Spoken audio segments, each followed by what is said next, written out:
राम राम राम राम। जब नित्य प्रति श्रीमद् भागवत अथवा भगवत भक्तों की सेवा करने से अशुभ वासनाओं का प्रायः नाश हो जाता है, तब उत्तम श्लोक भगवान नंद नंदन में निश्चय प्रेम रूपी भक्ति उत्पन्न होती है।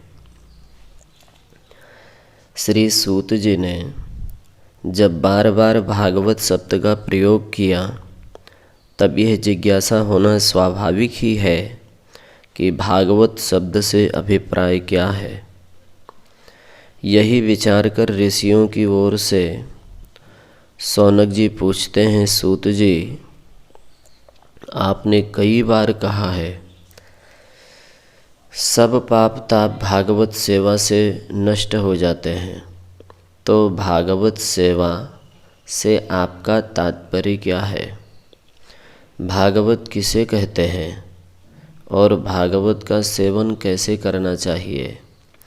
क्या श्रीमद् भागवत की पुस्तक की सेवा करें या और कोई गूढ़ अभिप्राय है? ऋषियों के प्रश्न को सुनकर सूत जी बोले, महानुभावों, आप सब कुछ समझते हुए भी लोकहित के लिए पूछ रहे हो। भागवत से मेरा अभिप्राय है जिसका संबंध भगवान से हो। आप कहेंगे कि ऐसा कौन सा पदार्थ है जिसका भगवान से संबंध नहीं है? चराचर विश्व ही उनका रूप है। तृण से लेकर पर्वत पर्यंत, बिंदु से लेकर सिंधु पर्यंत, चींटी से लेकर ब्रह्म पर्यंत, परमाणु से लेकर ब्रह्मांड पर्यंत।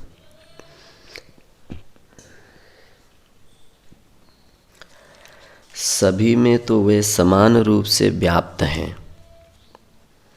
उनके बिना किसी की सत्ता ही नहीं। फिर तो भगवान सभी हुए। ये तो ठीक है, सभी में भगवत सत्ता है, इससे सभी भागवत हैं।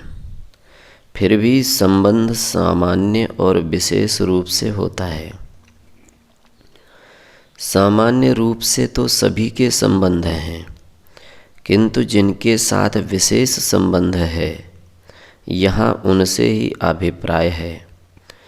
जो भक्त भगवान की भक्ति करते हैं वे भागवत कहते हैं, और जिन कथाओं में, जिन ग्रंथों में भगवान के भक्तों के तथा भगवान के अवतार, नाम, रूप, लीला, धाम आदि का वर्णन है, वे भी भागवत हैं।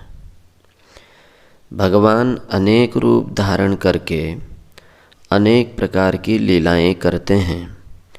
उनकी लीलाओं में जो उपकरण है, जो भक्त उनकी विशेष कृपा लाभ करते हैं, जिन परम पावन धाम में भगवत लीलाएं होती हैं, अनेक दिव्य गुणों लीलाओं के कारण भगवान के जो जगत पावन नाम प्रकट होते हैं, भगवान अपने भक्तों के ऊपर अनुग्रह करके जो अनेक रूप धारण करते हैं, वे सभी भागवत हैं। इनकी कथाएं जिनमें हो वे ग्रंथ भी भागवत हैं। भगवान के ही रूप हैं, उनकी पूजा भी भगवत बुद्धि से करनी चाहिए। अब इनमें एक शंका उठती है, भगवान के कृपा प्रसाद प्राप्त भक्तों की कथाएं या स्वयं भक्त भागवत है, ये तो ठीक ही है, किंतु भक्ति ग्रंथों में बहुत से अभक्तों की कथाओं का भी तो वर्णन है, जैसे राजा वैन की, हिरण्याक्ष, हिरण्याकश्यपु, रावण, कुंभकर्ण, शिशुपाल, दंतवक्त्र, कंस आदि आदि की।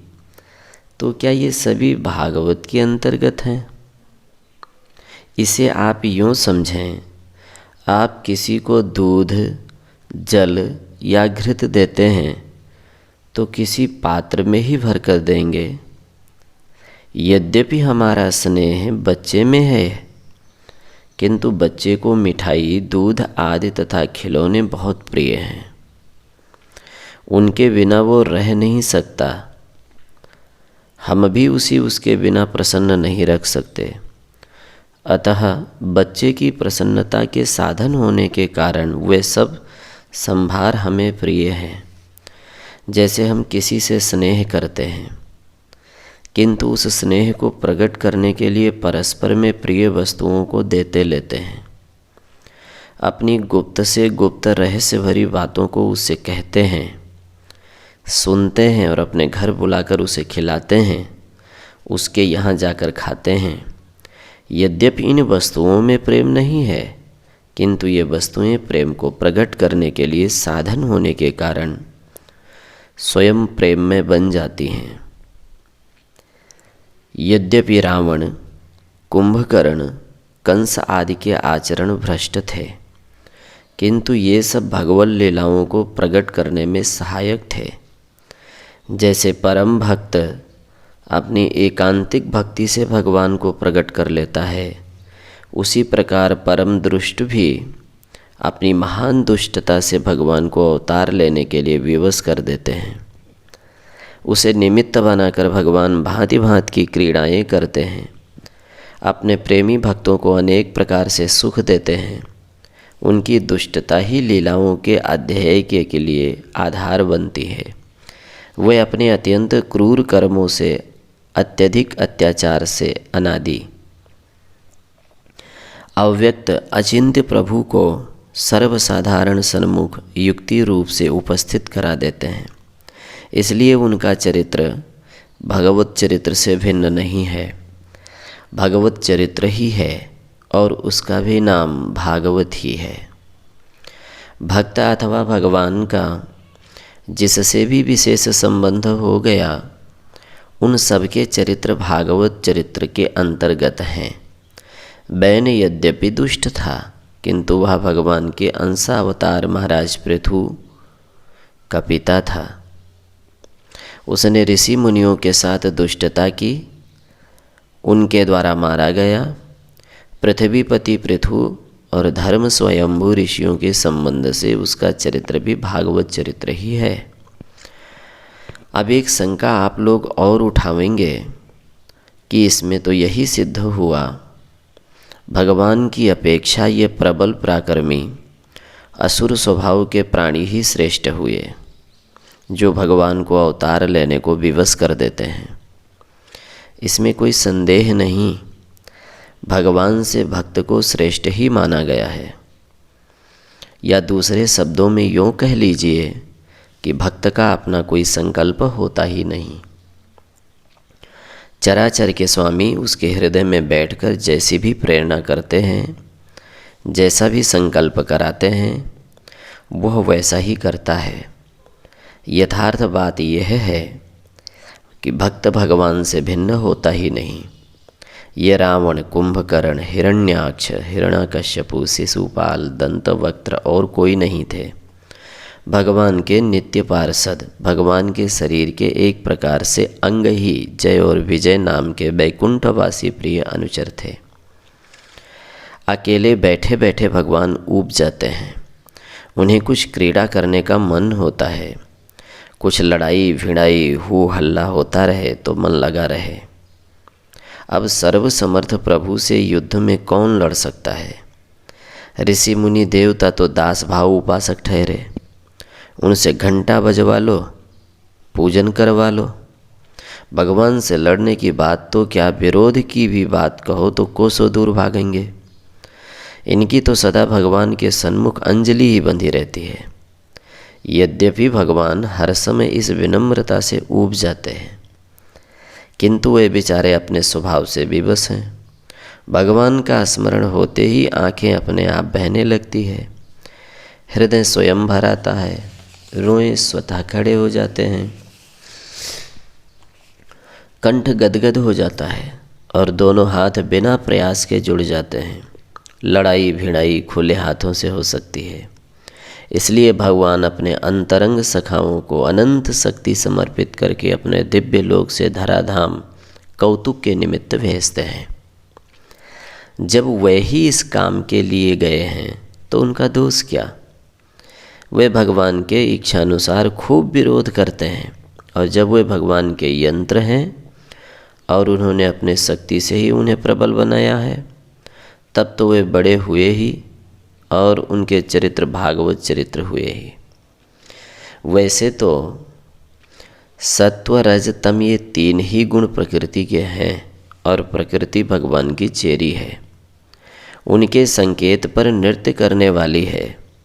इन तीनों भावों को ही लेकर श्री हरि उत्पादक, पालक और संहारक ये 3 रूप धारण करते हैं, जो ब्रह्मा, विष्णु तथा महेश इन नामों से प्रसिद्ध होते हैं। फिर भी परम आराधनीय, परम मंगलमय तो भगवान की सत्यभूमि ही है। शाश्वत वैष्णव लोग उसी मूर्ति की आराधना करते हैं, उन्हीं के गुणों का गान करते हैं। शक्ति तो उन्हीं की सब में है, जैसे अग्नि सब में सर्वत्र व्याप्त है। अग्नि के बिना काष्ठ और धूम आदि संभव नहीं। फिर भी लोक में ऐसी परंपरा दिखाई देती है कि काष्ठ और धूम आदि संभव नहीं। फिर भी लोक में ऐसी परिपाटी दिखाई देती है कि काष्ठ की अपेक्षा धुएं, धुएं की अपेक्षा प्रज्वलित अग्नि श्रेष्ठ समझी जाती है। उसी प्रकार तमोगुण की अपेक्षा रजोगुण और रजोगुण की अपेक्षा सतोगुण श्रेष्ठ माना जाता है। इसलिए सत्वमूर्ति श्री हरि के गुणगान करने से अंतःकरण पवित्र बनता है। भागवत का मुख्य आध्येय है अवतार तत्व। अवतार कथा में भक्ति, भक्त, भागवत सभी का एक साथ समावेश हो जाता है। अवतार कथा में केवल भक्त और भगवान का ही संबंध है। भगवान का अवतार दुष्ट के संहार के ही निमित्त नहीं होता, यह तो एक निमित्त मात्र है। सत्य बात तो यह है कि भगवान केवल भक्तों के निमित्त ही अवतार धारण करते हैं। जैसे गौ दूध अपने बच्चे के लिए ही देती है, बच्चे के लिए उतारने के अनंतर उससे और लोग भी लाभ उठाते हैं। इसी तरह भगवान का प्रागट्य केवल भक्तों को सुख देने के लिए ही है। भक्तों के भी बहुत भेद हैं। भगवान को जो भक्त जिस भाव से भजता है, भगवान भी उसकी उसी भाव से इच्छा पूर्ति करते हैं। भगवान के अवतार केवल मनुष्य योनि में ही पृथ्वी पर ही होते हों सो बात नहीं है। वे देवता, त्रियक, पशु, पक्षी सभी योनियों में अवतार धारण करते हैं। उनके अवतार पृथ्वी पर, स्वर्ग आदि के ऊपर के लोकों में तथा पृथ्वी के नीचे के लोकों में भी होते हैं। हंसावतार सत्यलोक में हुआ, सूकरावतार महरलोक में हुआ। इसी प्रकार भगवान का अनुग्रह जीव मात्र पर है, वह देश काल के बंधन से मुक्त है।